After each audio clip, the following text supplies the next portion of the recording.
I'm Alec Baldwin, and you're listening to Marketing Trends, and the leads aren't weak.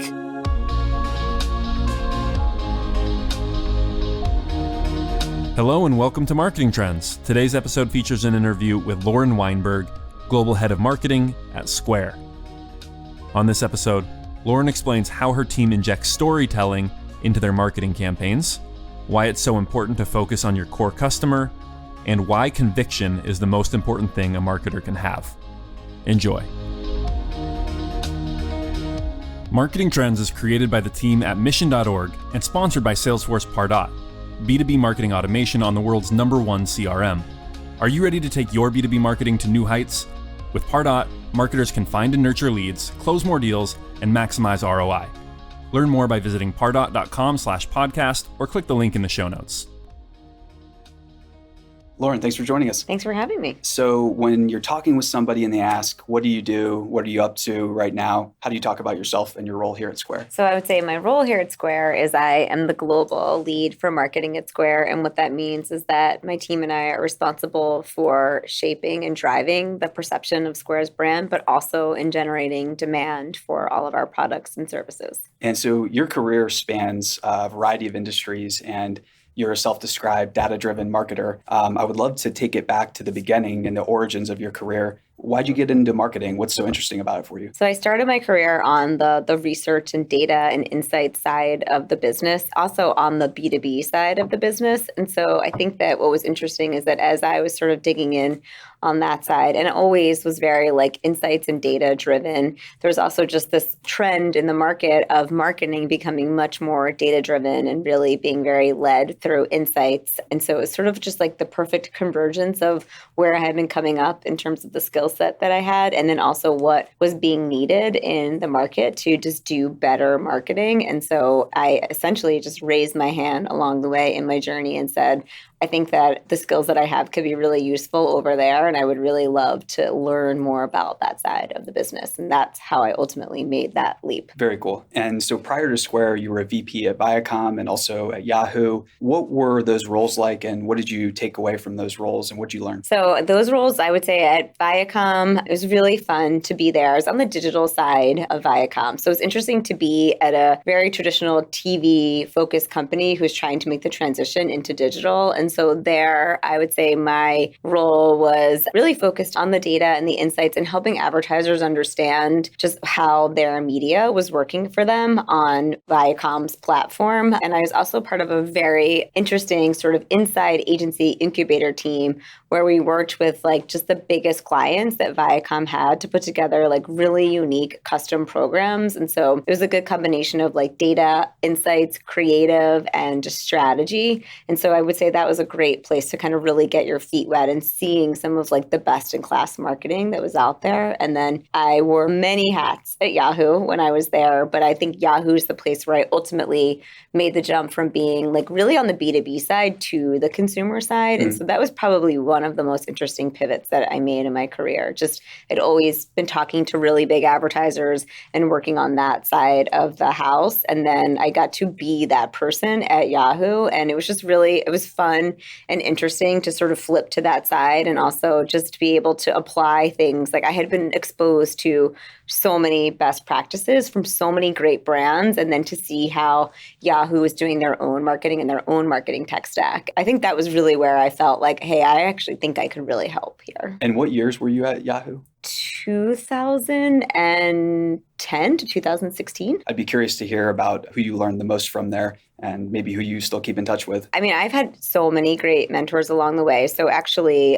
one of my mentors was Molly Spillman, and she was actually the person who brought me to Yahoo. And so she was someone who I had worked with when I was at ad.com, which was a startup early on, I think in like 2003. And so she was the one who brought me to Yahoo. She's still one of my mentors today. So I keep in touch with her and speak to her all the time. And then I would say Kathy Savitt and Lisa Licht and Jackie Reeses were three people that I met at Yahoo that are still probably like some of my most important mentors today. And Jackie actually is at Square. She was a big reason why I ended up joining the company. Was there anything that you learned at Yahoo that helped you identify the opportunity at Square? 6 years at Yahoo was really amazing, but I was definitely tired and ready just to take a little break. And so I left Yahoo and I took the summer off just to spend time with my family and sort of recharge my battery. And then, Well played. And then I started to think about, like, what do I want to do? What industry do I want to be in? I obviously have a specific skill set. Is that skill set applicable in other areas? And I was kind of eager to try something new. And so then I started consulting for a little bit and consulted for some really interesting, cool startup companies, but also some really big companies, but none of them were media companies intentionally. And sort of that helped me to get like more footing around the idea that my skill set is applicable in areas outside of media. And then I started having conversations with Square.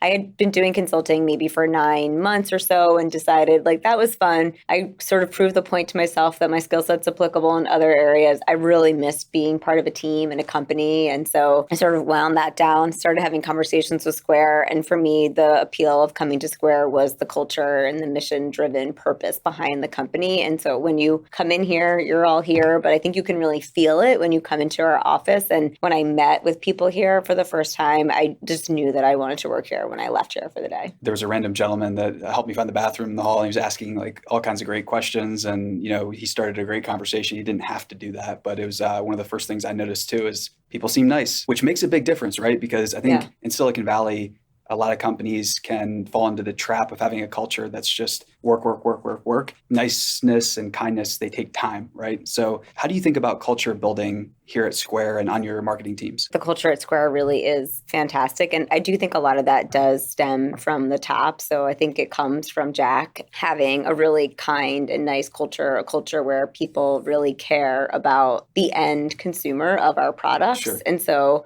I mean, that's really why everyone's here, is to make tools and services to make it easier for small business owners to succeed. And so it's just really in the DNA of everything that we do. So when you see an update every week on what's happening on the product side, it always starts with a quote from a small business owner. We're really always trying to think about like, what is it that they need to get done? How can we help them?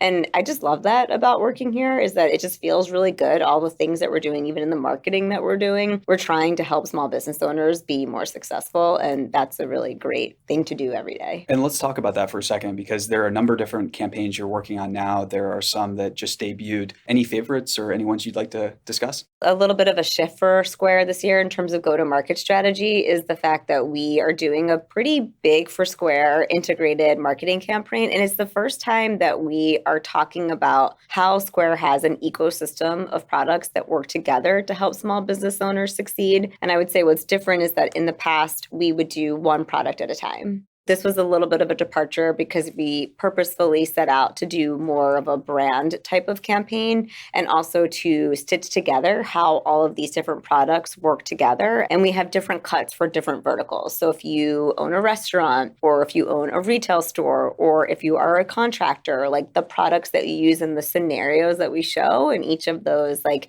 ad spots for our campaign really depict those like different scenarios and what things you would use and how they work together. And so that's something that was new and different for us this year. And it's both national in terms of like media that we're running on. And for us, like we really wanted to get into podcasts as a advertising format. And so we've been able to do that with this. But then we also have a local component to our campaign. And I think that's probably one of the parts of the campaign that's been the most fun for me personally. I mean, we have this national campaign running. It's been great. We're seeing really positive signs that it's doing what it was intended to do. And then in addition to that, like we have a presence in certain cities throughout the states where we're spending like 2 months in a city. We have like out of home running and radio running, and we're showing up at like local food and wine festivals just to sort of help people. And it's very like intentional. Just if you're thinking about starting a business, like here's some stuff that you maybe would want to know. And then we're following it up with these aspirational, it's called self-made event series.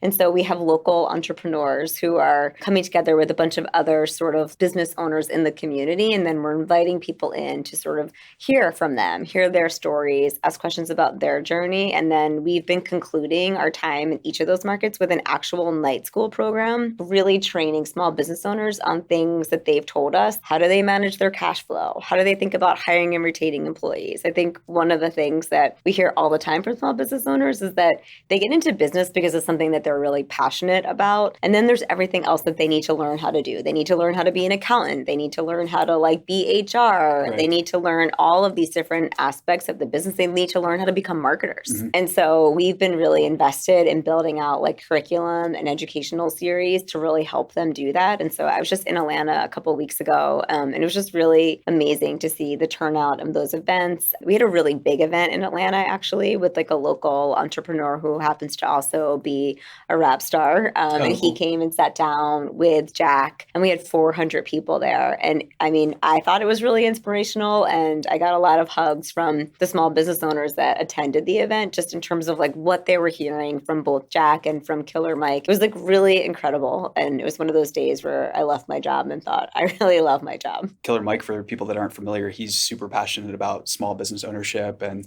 especially in his local community. So local markets, I think they're a hotbed for small business innovation right now. So what's the suite look like for prospective small business owner? It depends on like where they want to get started. So I think there's a couple of different paths in. So I think where Square started traditionally was being able to take credit card payments on your phone. And so for some people, it's still just something that is a side business for them. So they make something or they sell something on the side, and that's a really good entry place. It's a free piece of hardware. You get the Square point of sale app on your phone.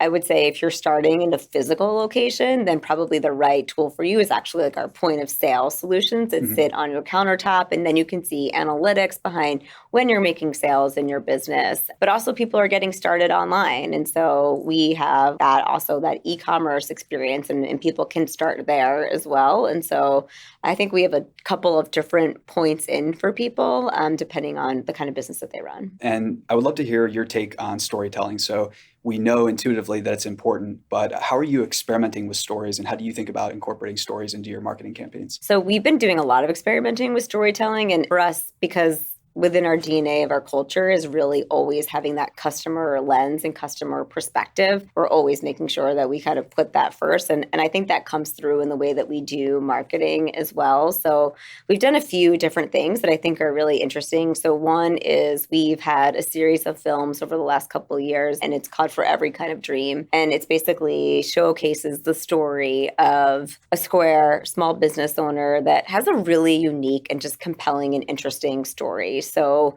we have had a couple of different ones. We had one recently that was about a war veteran who came back and actually started a dance company in New York. Oh, very cool. I just heard yesterday from our creative team that we won a Cannes Lion for our film that was called Sister Hearts. And that film was all about a woman who was incarcerated, who came out and started a business to really help other people who have been incarcerated just kind of get back on their feet. Really incredible stories. And then I think also through, as I mentioned, podcast is something that we wanted to experiment with this year. And we've done some interesting storytelling components even within our ads. So we've done some seller interviews that actually become our podcast ads that we can sort of showcase how these actual small business owners are using our products and the ways that they've impacted their personal journey. And then storytelling, I mean, that's evergreen. It's not ephemeral. Like you're not just buying ad inventory. You're placing something that can last for, years if you create a compelling story, right? Yeah. I mean, we do it through social. We do it in our editorial. We're always featuring Square small business owners and just writing articles about them and telling their stories. And I think it's a great win-win because it helps showcase how someone is using our products and services. And we try to make it somebody that the person who is seeing that story can relate to that person and feel like that person is like me and they're doing something that is aspirational to me. And then it just like having them tell their own story seems to be, I think we'll keep probably experimenting with that platform. And as part of that larger campaign that I mentioned earlier, we also have a contest running where we're encouraging our small business owners to just share their stories of growth. So like if you've been in business for 9 years, where did you start and where are you today? One of the ideas behind our campaign is that, Square can really help you run and grow your business, and that the tagline of our campaign is from square one to whatever's next. And the idea is that like we've been there in the beginning, we can help you get started with something really simple that plugs into your phone. But if you grow and you expand and you need more sophisticated tools and you need payroll and you need an online store, like we have all of those things for you. We've been innovating and building products just like along these other small business owners that have been growing. Right. So any philosophies on customer success? Obviously, you've shared a lot, but are there any more, or maybe is there any advice you can offer for another marketer that's listening that says, that sounds great, but how do I start implementing customer success stories like that? I mean, I think it all goes down to recruiting and sourcing and finding those really compelling compelling stories, because I think that that's like our team does a great job of finding those small business owners that are excellent storytellers that maybe have a bigger following on social channels. But at the end of the day, it's really around like just finding the right people to tell those stories. But I think we're lucky in that we have so many to choose from that it's been pretty easy for us so far. But I do think our team, both on the insight side and also on the creative side, do a great job of sourcing small business owners. You mentioned the phrase mission-driven culture earlier. How is Square mission-driven, and what's the mission here? The mission here is to really like build tools and services that help small business owners start, run, and grow their business. And so that is kind of core to everything that we do here. It's really about evening the playing field and just giving access and helping everyone thrive and succeed in the economy. And so it's just literally a core to everything that we do. I don't know if when you were walking down here, you saw the words written above the big conference room that just said economic empowerment. I did, yeah. That's what we like live and breathe here. And that's why we always start with our customers and how is the thing that we're building or what we're saying going to actually help them? And how do we make the barriers for entry a little bit easier? So I think when you think about Square's origins and how we got started, the whole impetus behind why Square got started was that people couldn't make a sale because they couldn't take credit cards because they just weren't a big enough business. And the process of being able to start processing credit cards was really hard. And so we made this piece of hardware that plugged into your phone, but also the process for signing up, I think is probably one of Square's like earliest innovations, which is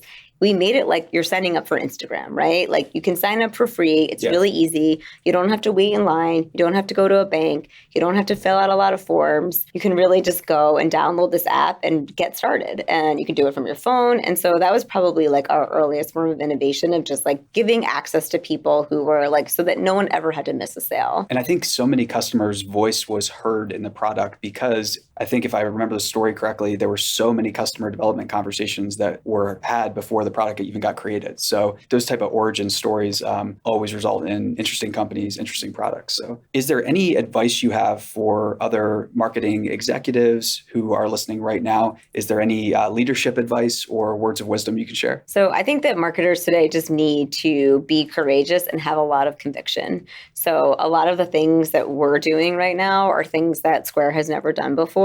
I always try to use data and really back up why we want to make those decisions. I definitely think that helps. Square is a really data-driven company. And so if you can make a really rational, logical business case, for the most part, I think there's a lot of really smart people here who that will make sense to them. But I think that having conviction is probably the biggest piece of advice I would have for other marketers. Like if you're not passionate about your idea and if you're not willing to fall on your sword for the ideas that you have, then it's just a lot harder to get everyone else, especially inside a larger company, to be willing to take that risk and to go on that journey with you. Are there any favorite tools or software products you're using to help you visualize data better or make data-driven decisions? I mean, we use Looker for all of the data visualization, and we have a lot of other tools, I would say, that are more sort of like behind the scenes. And we do a lot of our like infrastructure and ad tech work like in-house here. I mean, I think the dashboards are great, but really it's everything that goes into the dashboards that actually make the data really interesting and compelling. And that was like one of the big things that I worked on for the first year that I was at Square. Is there a time in your career where you went through maybe a dark night of the soul or when you had to make a really hard decision? And if so, would you be open to sharing that story? I think there's probably a couple. I think probably one of my biggest decisions in my career was the decision to move to California. So my whole family's on the East Coast, and halfway through my time at Yahoo was when Marissa came to the company, and there was a lot that was changing. And I had a lot of ideas around how I thought things could be better. And when Marissa came, we got a new CMO. That was Kathy Savitt, one of the mentors that I mentioned earlier. And in one of our earliest conversations, she said, I agree with some of your ideas, but if you want to do those, I think you need to move to California, which was something that was really never on my radar. I never thought I would move here. And I think that was a big leap of faith. And it didn't happen right away. We took a couple of months to make sure that it was going to be a good fit between us. That was a pretty pivotal, I think, just move to be here in Silicon Valley. And I think just like the number of opportunities that have emerged since then. And then I think the other shift for me was, I was always on the B2B side. And then at Yahoo, I was on the B2B side and the consumer side. side. And then there came a point in time where I had to choose. It was no longer going to be a blend of business to business and consumer. And I decided to completely switch over to the consumer side, which was really like leaving behind everything that I knew really well. Nerve-wracking, or what was that like making the switch? Very nerve-wracking. And I think a lot of people thought I was crazy for making that decision. But for me, I felt like I knew the B2B side of the house really well. And I actually thought that the challenges on the consumer side were like a little bit meatier. And I thought it was hard and really interesting. And I just thought, like, for me, in terms of where I would see the most professional growth in my career, that would be the place. And so it's definitely a little scary because usually I like to take a role that's like rooted in something that I know I can do well and something else that I don't know yet. And that was sort of a complete pivot to just an area that I had less experience with. And when it comes to your learning routines, I'm curious, do you get a lot of your information from books? Is it conversations from people? Is it podcasts? A lot of it is just like listening. And I feel like I've learned a lot even from people that are underneath me on my team. So people who have experience in certain areas. So I like to listen a lot, especially when I'm new to a company. I listen to a lot of podcasts and I also read a ton of articles. And so I feel like I probably learn the most still from reading articles on like advertising related topics. Sure. Although when I came to Square, there was just a big learning curve for me in just understanding the payment space and cryptocurrencies. And I definitely listened to a lot of podcasts on cryptocurrencies so I could really understand like Bitcoin and blockchain. And so those were hugely helpful for me when I first got to Square, just to kind of get ramped up on that part of the industry. Any favorites like Laura Shin's podcast or any favorite crypto podcasts or marketing podcasts? I feel like most of my podcasts I listen to are really around like stories about leadership. So I definitely I love How I Built This. I think that's a great podcast that just hearing people's stories of how they got started and all of the challenges that they faced along the way. There's a couple of others like that. Wisdom from the Top is a new one that I like right now as well. And then I don't remember, I think it was a Tim Ferriss podcast on cryptocurrencies and blockchain and Bitcoin that was the one. I mean, it was maybe like 4 hours long. So it definitely took me a couple days to get through it. But I would say after that, I felt really well versed in all of the different currencies. And so that was probably the best one on that topic. So fun side note, have you seen the data that shows that there actually isn't a drop-off the longer an episode is with podcasts? The drop-off isn't as severe as marketers thought. So for instance, podcasts that are like 4 to 5 hours long have some of the best retention in the industry. I personally like long podcasts. One that I can listen to on my way to work and my way home from work is great because then I don't have to like fuss with my phone at all while I'm in the car. It's a really, like for me, a compelling platform. Are there any trends coming down the pike that you're excited about in the marketing world? Obviously, podcasting, some of the things we touched on. Is there anything that we didn't talk about that we should? I think that what's interesting is like the expectation of the role that brands play. And I think that kind of maps nicely to the idea behind storytelling and the idea that brands actually need to be good storytellers. And so I think that's a really interesting trend. I think especially as we see like more Gen Z and millennials in the workforce, I think there's an expectation just that brands are human and that they stand for something. And I think that everybody wants to be behind a brand that stands for something. So I think it's been interesting to see like where brands are taking a stance. I think that will continue to be something that, in my opinion, like great brands will be distinguished from not great brands by the way that they sort of take a stance on issues and the way that they show their human side a little bit more. I think that's something that never existed like 10, 20 years ago. There was no expectation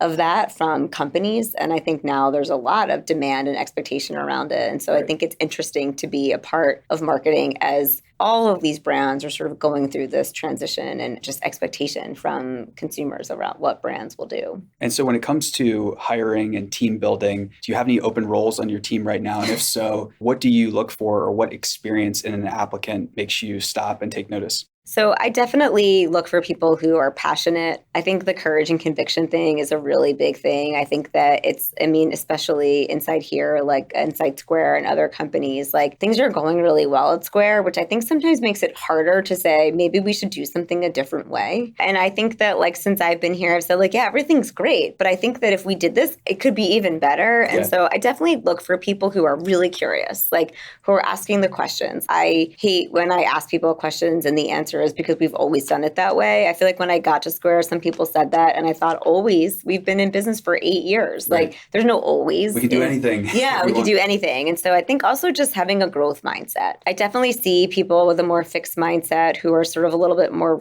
like structured and rigid have a harder time sort of adapting to any changes that are here and just being really able to push forward and try new things. Mm-hmm. And so I think for Square, like we really want to keep our like innovative spirit alive. And so we need people that are going to come in that are going to be really curious, who are going to be courageous, and who also just are going to have that growth mindset. Lauren, final question here. Thanks so much for being generous with your time. This has been a blast. Is there a piece of advice that you find yourself sharing with marketers again and again and again? And if so, what is it? I think there's probably 2 things. One is that I really encourage all marketers to have a lot of empathy, not just for our end customer, but also for internal stakeholders. I think that at Square, we have a lot of internal stakeholders. And what I see is that there's not enough empathy for what the person who you're working with understands or doesn't understand about the business. And so I always try to encourage everyone to, at first, be empathetic to the end customer and make sure that what we're doing and what we're saying is actually going to resonate with them and be meaningful to them. But then I think that same principle applies for how you work with your peers inside a company. And so I think that's part of it, being nice. It never hurts. And I'm a big fan of just being nice. And I think everyone should be nice and with that we should have fun. That was one of the principles that I sort of expressed to the team when I got here. I was like, we're in marketing. This is the most fun job in the company. And we should be having fun and we should not take ourselves too seriously. We have a really important and serious job, but it should also be really fun. And so I think be nice, have empathy, and have fun are sort of the things that I would say are important to be successful and thrive in marketing. Wise words. Lauren, thanks so much for joining us. Thank you for having me.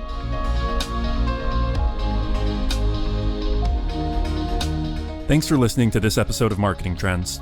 Marketing Trends is created by the team at mission.org and sponsored by Salesforce Pardot. World-class marketers use Pardot to generate and nurture leads, close more deals, and maximize ROI at every stage of the sales cycle. Empower your marketing team to become revenue-generating superheroes, and let Pardot's data analysis keep an eye on the bottom line. Learn more by visiting pardot.com/podcast or click on the link in the show notes.